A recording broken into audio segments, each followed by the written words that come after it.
Great morning, class. I hope you all are fine.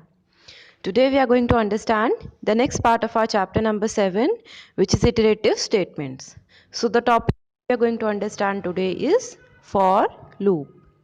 Now, class, in previous lecture, I had taught you that in Python there are two types of iterative statements. Now, what were iterative statements? Iterative statements were those statements which could be repeated.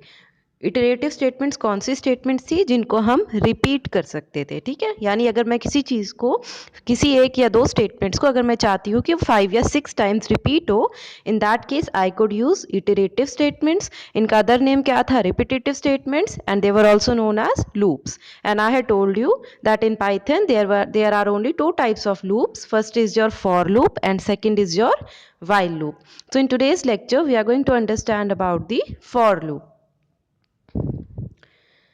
For loop. The for loop is used when you are sure about how many times a loop body will be executed.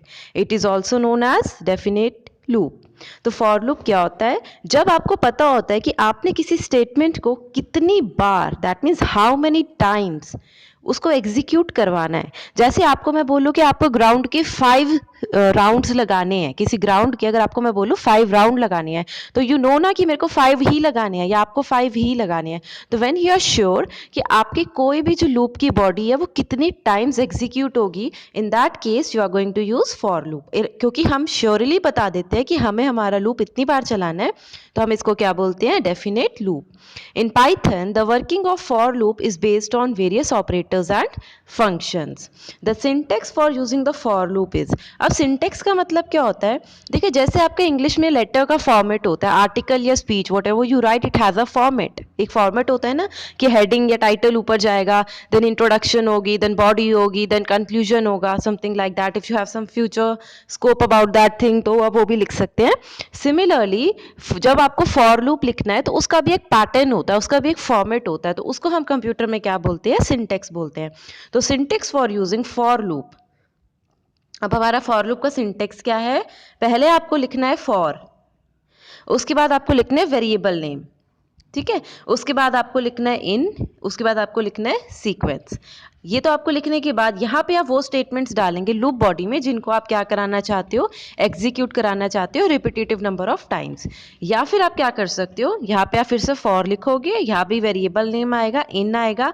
अब आप एक range specify कर दोगे, उस range के अंदर आप initial value बताओगे, फाइनल वैल्यू बताओगे और स्टेप की वैल्यू बताओगे. अभी ये जो सिंटेक्स आप पढ़ रहे हो ये बिल्कुल आपने एक फॉर्मेट पढ़ा है. अभी हम इसके सारे ऑपरेटर्स, जैसे ये इन क्यों यूज़ किया, रेंज क्यों यूज़ किया, ये फाइनल स्टेप, ये सब क्या है, ये इन डिटेल पढ़ेंगे. तो आज के टॉपिक में हम अभी जो आज का टॉपिक होगा उसके अंदर हम क्या पढ़ेंगे कि इन कीवर्ड कैसे यूज़ करते हैं. तो before proceeding further let us understand the concept of membership operators. Membership operators कौन से होते हैं? Play an important role in controlling the work of a loop.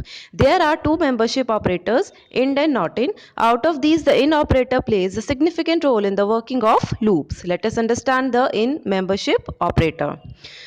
तो सबसे पहले हम चलते हैं इन ऑपरेटर में. The in operator is use to check if a given value exists in a sequence और not. It evaluates to true if it finds a value in the sequence, else it returns false. तो in operator का मतलब क्या होता है? वो क्या करेगा? वो चेक करेगा कि आप जो भी सीक्वेंस दे रहे हो, ठीक है, जो भी आप कंप्यूटर को वैल्यूज बता रहे हो, और एक वैल्यू आप वो दे रहे हो जिसको आपको चेक करना है, तो क्या जिस वैल्यू को मैंने चेक करना है क्या वो उन बहुत सारी वैल्यूज के अंदर प्रेजेंट है या नहीं है. अगर वो एग्जिस्ट करती है तो आपको ट्रू मिल जाता है कि यस ये वाली वैल्यू सीक्वेंस में आपको मिल जाएगी, otherwise it will give you false. तो इसका सिंटेक्स क्या रहता है? Value in sequence. ठीक है, अभी जैसे क्वेश्चन समझते हैं. If you want to check whether number 10 is present in given sequence of numbers 1 2 3 10. अगर मुझे चेक करना है कि एक नंबर है, क्या ये नंबर 10 प्रेजेंट है इस सीक्वेंस में, सीक्वेंस है 1 2 3 10, तो आप कोड कैसे लिखोगे? आप ऐसे लिखोगे, पहले आप लिखोगे 10, अब वेरिएबल जिसको चेक करना है वो बताया, इन लिखा उसके बाद कि क्या इसमें है, फिर आपने सीक्वेंस बता दिया 1 2 3 10. उसके बाद क्योंकि आपको आउटपुट भी चाहिए, तो आउटपुट डालने के लिए हमें हम कौन सा फंक्शन यूज़ करते थे? We use to do print function. तो इसीलिए जो ये सारा कोड है फिर मैंने प्रिंट फंक्शन के अंदर डाल दिया. मैंने क्या किया? 10 को लिखा सबसे पहले क्योंकि मैंने उसको चेक करवाना था। आफ्टर दैट मैंने इन लिखा क्योंकि मेरे को जिस सीक्वेंस में चेक करना है मुझे उसके लिए इन ऑपरेटर की नीड पड़ती है। फिर मैंने वो जो एक्चुअल सीक्वेंस था वो लिख दिया, और क्योंकि इन सबको मैंने प्रिंट करवाना है, आउटपुट चाहिए, तो मैं किस में डाल दूंगी, प्रिंट फंक्शन में। अब क्योंकि आप ये देखो 10, देखो 10 पहले वो 1 से कंपेयर करेगा, नहीं है, फिर 2 से कंपेयर करेगा, नहीं है, 3 से कंपेयर करेगा, नो, बट फिर आएगा 10। इसका मतलब 10 इस सीक्वेंस में प्रेजेंट है, तो आपको आउटपुट में क्या मिल जाएगा, true. As you can see over here your output is true. ठीक है। नेक्स्ट क्या है, अगर मान लो आप नेक्स्ट केस में हम जो पढ़ रहे हैं उसके अंदर क्या है कि हम एज्यूम करते हैं, आप क्या चाहते हो कि हम इनपुट जो है, यहाँ मैंने 10 जो था पहले से ही बना रखा था। मान लो आपका कोई ऐसा कंडीशन है जिसके अंदर आप ये चाहते हो कि जो इनपुट है, जो वैल्यू है, वो भी आपको कौन बताए, आप यूज़र उसी टाइम पे बताए। आपके पास सीक्वेंस पहले से है लेकिन नंबर मैं आपको उसी टाइम बताऊं कि इस नंबर को चेक करो, तो इन दैट केस हम क्या करेंगे, हम अपना इनपुट फंक्शन को यूज़ करेंगे। वो हम पहले पढ़ चुके हैं प्रीवियस चैप्टर में कि इनपुट फंक्शन की हेल्प से आप क्या कर पाते हो, you are able to take some value from the user at the run time. तो यहाँ पे मैंने इनपुट फंक्शन का यूज़ किया। मैंने क्या बोला, इनपुट करो, एंटर अ नंबर, ठीक है। और फिर मैं उसको इंटीजर टाइप का कन्वर्ट करूंगी, क्योंकि मुझे पता है टाइप कन्वर्जन क्यों करनी पड़ेगी, क्योंकि ये क्या होता है, स्ट्रिंग बाय डिफॉल्ट होता है।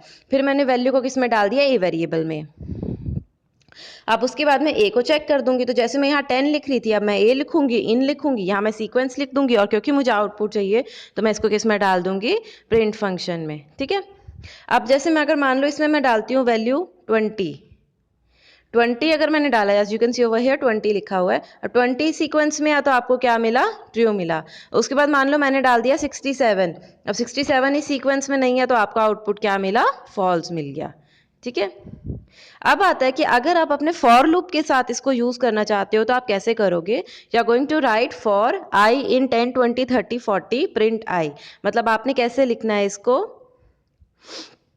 फॉर लिखोगे पहले, तो फिर आप लिखोगे वेरिएबल का नेम आई, ठीक है, फिर आप इन ऑपरेटर लगाएंगे, उसके बाद आप अपने सीक्वेंस को लिखेंगे, फिर आप कहेंगे प्रिंट कर दो उस वेरिएबल को यानी आई को। अब ये रन कैसे करेगा, मैंने क्या बोला, आई को प्रिंट करते रहो। अभी देखो पहले आई की वैल्यू क्या होगी, 10 होगी ना, जैसे हम पहले भी चेक कर रहे थे कि वो देख रहा था कि 10 फर्स्ट नंबर के बराबर है, अगर नहीं है तो वो नेक्स्ट पे जाता था, फिर नेक्स्ट पे जाता था, फिर नेक्स्ट पे जाता था। तो same thing is going to happen over here. सबसे पहले वो कंपेयर करेगा आई और 10 को, फिर जैसे आई, क्योंकि अब देखो आई कोई नंबर नहीं है तो वो कंपेयर नहीं कर सकता। अब क्या हो रहा है, आई के अंदर ये वैल्यू जा रही है, तो अब आई के अंदर क्या चला जाएगा, 10। उसके बाद वो क्या करेगा, प्रिंट आई, तो उसने 10 को प्रिंट करा दिया। फिर दोबारा से वो नेक्स्ट नंबर पे जाएगा, दैट इज 20, तो आई के अंदर क्या असाइन हो जाएगा, 20, and what it is going to print, it is going to print 20। Then again it is going over here, तो now I will have 30 as its value, and then it is going to print 30। Then again over here I is going to have 40 value, and then it is going to print 40। तो आपका overall output क्या आ जाएगा कि आपका जो भी sequence था 10 20 30 40, it is going to be printed 1 by 1। ठीक है क्लास, तो I hope you have understood today's topic. Thank you.